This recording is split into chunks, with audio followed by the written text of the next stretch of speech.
मैं संजय कुमार सिंह हूँ। हम लोग गाज़ियाबाद से जहांगीर आर्ट गैलरी में शो करने आए हैं। हम लोगों का शो का जो टाइटल है एहसास है। ये एहसास हम लोग इसलिए रखे हैं कि हर पेंटिंग की अपनी एक सोच होती है, एक विचार होती है। हर कलाकार को, हर दर्शक को एक एहसास दिलाता है। ये सोच कर हमने एहसास एक टाइटल हम लोग रखे हैं। इसके अलावा चूँकि हम लोग का ओपनिंग दीपावली के दिन है, तो दीपावली के खुशियों के साथ हम लोग अपने एग्जीबिशन को ओपन आज हम लोग किए हैं, ताकि दीपावली के साथ-साथ हमारी पेंटिंग भी अच्छे से निकले, लोग एन्जॉय करें और लोगों को खुशी मिले। और हमारा ये जो एग्जीबिशन है 20 अक्टूबर से लेकर के 26 अक्टूबर तक शाम 7 बजे तक चलेगा। क्या इस तरीके के एग्जीबिशन जो है आगे भी हमें देखने को मिलेंगे? बिल्कुल सर, आपको देखने को मिलेगा। इस जहांगीर के शो के बाद हम लोग अगला शो दिल्ली में होने वाला है। हम लोग उसकी पूरी प्लानिंग कर रहे हैं। प्लानिंग के बाद फिर आपको एक जानकारी मिलेगी कि हम लोग फिर नया एग्जीबिशन दिल्ली में किस जगह कर रहे हैं, वो आप लोग को पता चल जाएगा। मैं संजीदा खानम मूल रूप से बनारस से रहने वाली हूँ। मेरी सारी शिक्षा, सारी पढ़ाई वहीं से हुई है और अब मैं दिल्ली में सेटल हूँ। और जैसा संजय जी ने बताया कि दीपावली के मौके पे हम लोग भी अपनी खुशियों को यहाँ बॉम्बे में साझा करना चाह रहे थे और इत्तेफ़ाक ऐसा हुआ कि हम लोग को इसी समय गैलरी में मिल गई। और अच्छा लगता है, जैसा कि पेंटिंग में जो एहसास हम लोगों ने सीरीज़ नाम इसलिए दिया है कि ये हमारी संवेदना है और आप जो देख रहे हैं वो आपकी संवेदना है। उन दोनों को मिला के जो अगला संवेदनाएँ जो मिलेगी, वो हमारी एक अलग और नेक्स्ट स्टेप हम लोग को मिलेगा। जो भी हम लोग को यहाँ से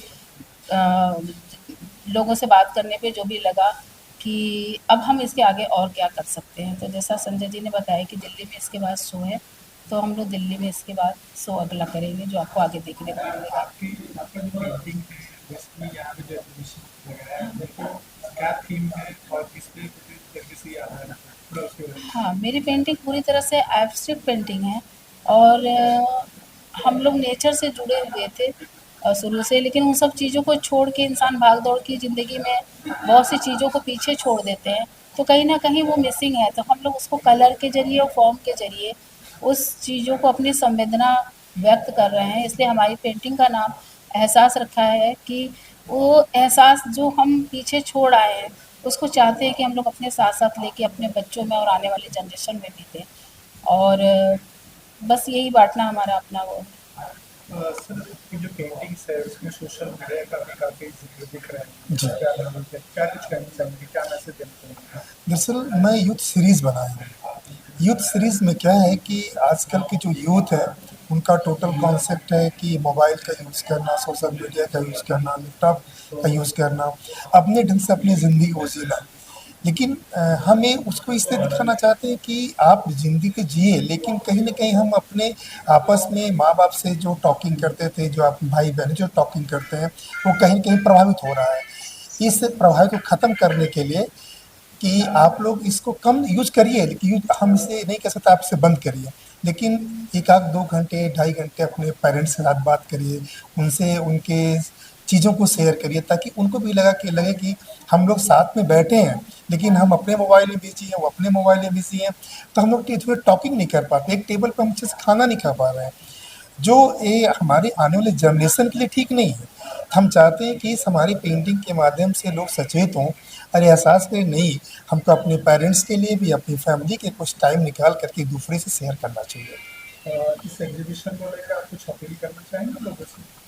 जी, यही मेरा अपील है कि आप लोग सोशल मीडिया का खूब यूज़ करिए, उसमें कोई वो नहीं है, चूँकि हमसे आप हम ना छोड़ सकते, ना आप छोड़ सकते हैं। लेकिन इसके साथ-साथ अपने पेरेंट्स के साथ जैसे हम सोशल मीडिया के लिए टाइम निकालते हैं, वैसे अपने पेरेंट्स के टाइम निकालें, उनसे टॉकिंग करें, कम से कम खाने के मेज़ पर, ब्रेकफ़ास्ट पर एक-दूसरे से हम हाल-चाल पूछें, एक-दूसरे की बातों को शेयर करें। एक आखिरी सवाल है कि कितने सालों से लगातार आप इस तरीके की कलाकृतियाँ बना रही हैं? कुछ इसके बारे में जानकारी देना चाहिए। हाँ, मैं 25 सालों से लगभग आर्ट फ़ील्ड में हूँ और पहले जो मैं काम करती थी, उसमें अब धीरे-धीरे बहुत ज़्यादा मेरे काम में चेंजिंग आई है।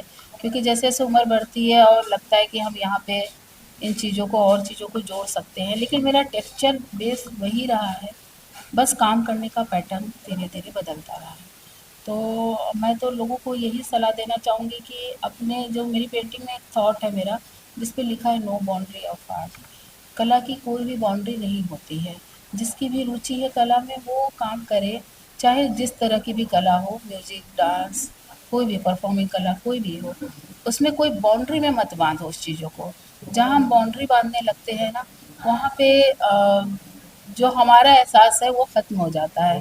तो इसलिए नो बाउंड्री, अपनी सोच की कोई बाउंड्री मत दो। कहीं-कहीं लिमिटेशन होती है उन चीज़ों को आप फ़ॉलो करके, लेकिन अपनी सोच और अपने जीने के तरीकों को बाउंड्री में मत लाओ, दिखावा मत करो और अपनी ज़िंदगी को खुशी-खुशी जियो। Thank you so much sir. Thank you. Thank you.